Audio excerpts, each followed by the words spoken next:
Our source material today, the 2026 Blueprint, isn't a gentle self-help guide. It's an aggressive, very demanding philosophy for success.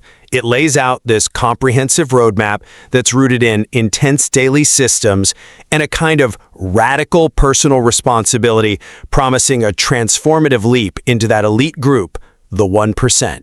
And the material is undeniably powerful.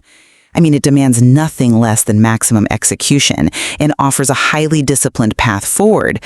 But that path is paved with some, well, pretty extreme measures. Specifically what it calls the 3 a.m. secret and a mandated period of intense seclusion it calls the solitary grind. Exactly. And that brings us directly to our core disagreement today.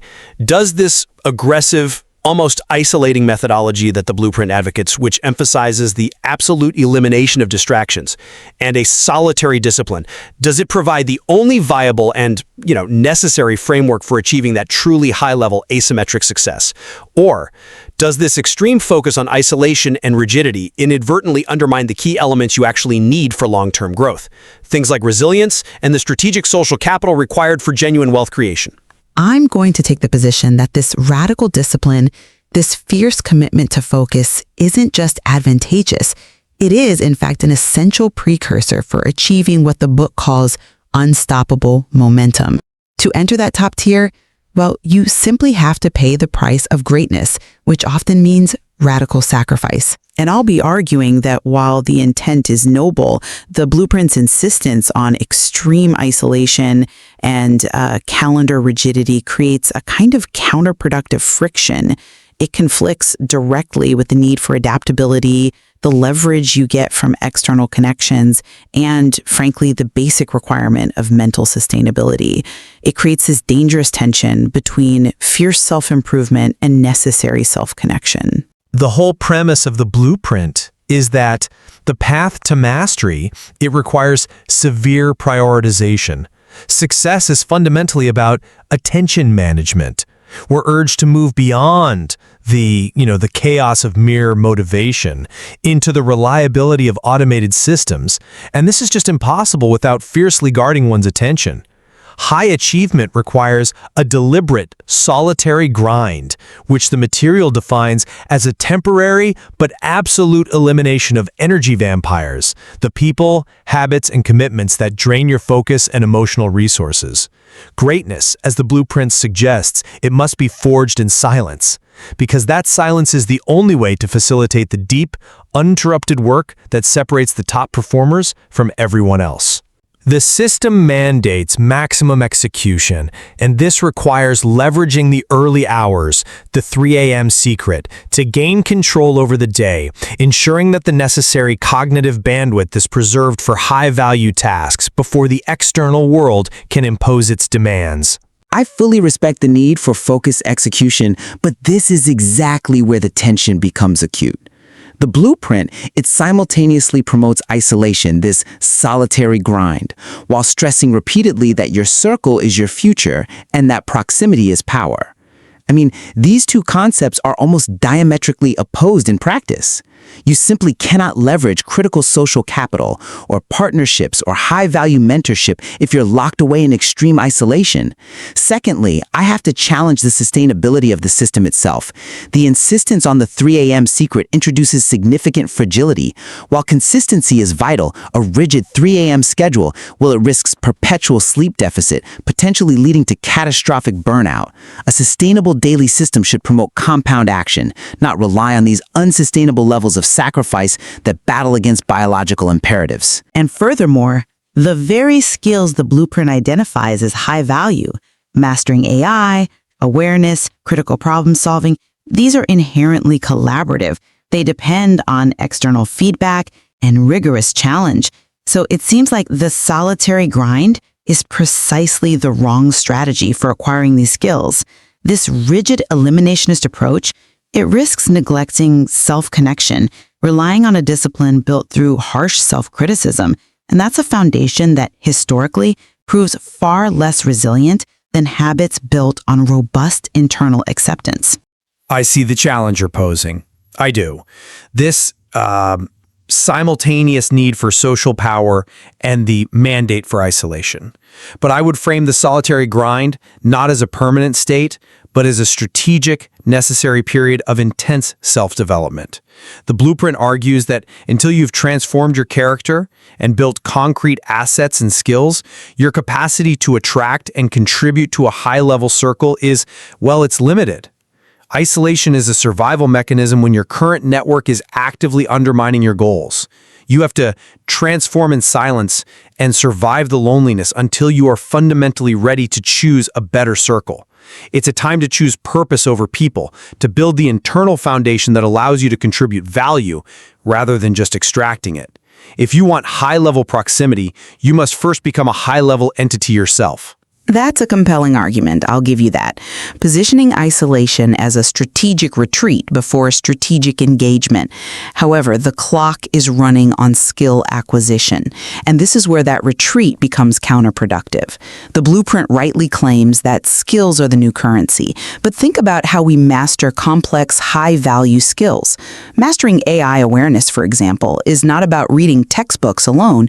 It requires navigating dynamic environments, testing new paradigms, and getting immediate feedback from experts or sophisticated networks. The financial strategies for the billionaire blueprint rely on understanding market friction and external dynamics. Silent preparation, as you call it, it risks creating massive intellectual blind spots. The skills you cultivate in isolation might be pristine in theory, but they're going to be brittle in the real world. If the goal is to be irreplaceable, you need to be tested by external friction. That is the very nature of critical thinking and creative problem solving. So how do you pressure test your new internal assets before you commit them to a high-stakes environment if you've deliberately excluded all external challenges? You pressure test them through structured execution within the system itself. The external world, it will inevitably provide friction. The point of the solitary grind is not to eliminate all inputs, but to eliminate low-value noise and external pressure while you build internal capacity. Once the assets are built, the blueprint instructs you to engage with the world with radical clarity, moving from the forge of silence into the marketplace of ideas. That's when you can select your circle, based on alignment with your elevated state. The silence guarantees you're executing your vision, not just reacting to the chaos of others. Okay, but let's move directly to the question of long-term survival, which the system promises but may, I think, inadvertently violate. I just fundamentally don't believe that the 3 a.m. secret can be considered a sustainable system. It reads less like an optimized structure and more like an extreme sacrifice that contradicts the very idea of building continuous compound action. The material stresses the power of discipline over motivation, equating 15 days of discipline with 15 years of success. Well, that timeline demands robust, balanced habits, yet constantly cutting into essential recovery into sleep and operating under that level of unrelenting pressure, it risks catastrophic biological failure and emotional exhaustion. A true system should reduce the need for heroic willpower. The 3 a.m. rule maximizes the demand for it. It places this unrelenting internal battle against basic biological needs at the very core of the success strategy. I think this accelerates success in the short term, but it all but guarantees burnout in the long term, undermining that promise of automation. That's an interesting point, framing the early hours as a maximal sacrifice. But I would argue that this perception is precisely what separates the 1% from the 99%. The extreme schedule is the necessary cost of dominance. If we accept the blueprint's premise that 99% of people will fail to achieve truly great outcomes, then achieving the 1% requires doing what others find unsustainable or, frankly, unacceptable. The early hours are essential to truly protect your time fiercely. This window, 3 a.m. to 5 a.m., is often the only time an individual can guarantee 60 focus minutes of high-value, deep work, without external interruptions, email demands, or family obligations. This protected, high-leverage time is the necessary foundation for automating success later on. It isn't about building fragility, it's about building resilience in the dark. The rigor of the 3 a.m. wake-up is a crucible for discipline. It hardwires the habit of non-negotiable focus and elimination when the rest of the world is asleep and distracted. Without that radical, uncomfortable sacrifice, the necessary separation from the masses simply cannot occur. I accept the necessity of discipline, of course, but I question its source. If the system demands constant confrontation with one's own biology and natural limits, what happens when external forces demand flexibility? The rigidity of the daily structure is precisely what allows for effective learning from failure. The blueprint is realistic, it anticipates setbacks, and it mandates turning every rejection into a redirection. The fixed points of the daily system provide the necessary baseline against which you can measure deviations and learn. This structural rigor creates what it calls the failure lab, where you extract wisdom and rebuild your character. The formula for mastery, repetition, reflection, refinement, demands a consistent input, the repetition, against which to measure the output, the reflection. This structure is what transforms the chaos of a fall into a robust foundation.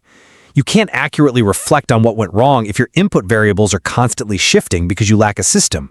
The rigidity is the safety net. I agree that structured reflection is essential for mastery, but this rigidity, especially a plan as specifically defined as create your 2026 blueprint today, may actually hinder the necessary psychological flexibility to truly adapt when the environment demands it. The world operates under the principle, adapt or die. When an external environment shifts radically, say a technological revolution or a market collapse, the individual with an overly rigid internal structure, tethered to a fixed plan, is often the one who breaks first. True resilience isn't just the ability to get up after a fall. It's the capacity to fundamentally change the game plan while maintaining psychological integrity. And this brings me back to the blueprint's psychological stance. The intense emphasis on the directive to kill your weak self, rather than mastering or integrating emotions, it promotes a mindset of psychological rigidity. This fixation on self-criticism can make it significantly harder to truly unlearn the old to master the new. If your entire identity is tied too closely to a rigid blueprint, the first major, uncontrollable failure risks shattering the entire psychological structure. Precisely because the focus was on fighting the weak self rather than nurturing an adaptable self-connection. Adaptability requires mental elasticity alongside discipline. But the blueprint understands that adaptation comes after the foundation is secured. You're arguing for adaptability without a structure to adapt from. The focus on eliminating the weak self is simply a mandate for ruthless honesty about one's self-defeating habits. Once that structure is built, the individual gains the confidence and the time to reflect with clarity, making adaptation a strategic choice rather than a frantic necessity. I would just caution that clarity gained in isolation is often only half the picture. Ultimately, I believe the blueprint provides a profoundly challenging but entirely coherent roadmap for transformation. Its radical approach to discipline and focus, including methods like the 3 a.m. secret and the solitary grind, is calibrated to achieve the magnitude of change necessary to truly transform a life. This intense, almost militaristic focus on execution and eliminating low-value distractions is, in my view, the only reliable way to build the assets and skills required to escape the trap of the 99%, a group that perpetually fails because they prioritize comfort and social acceptance over necessary solitude and sacrifice. And while the material offers profound, necessary insights into self-responsibility and systemic improvement, I'd say the listener must approach it with careful criticality to navigate the inherent tensions. The relentless pursuit of extreme isolation and calendar rigidity risks undermining the very collaborative learning and strategic adaptability that are absolutely necessary for long-term mastery in a constantly evolving environment. Success demands both the intensity of the solitary grind and the wisdom to know when to engage with others and when to be flexible.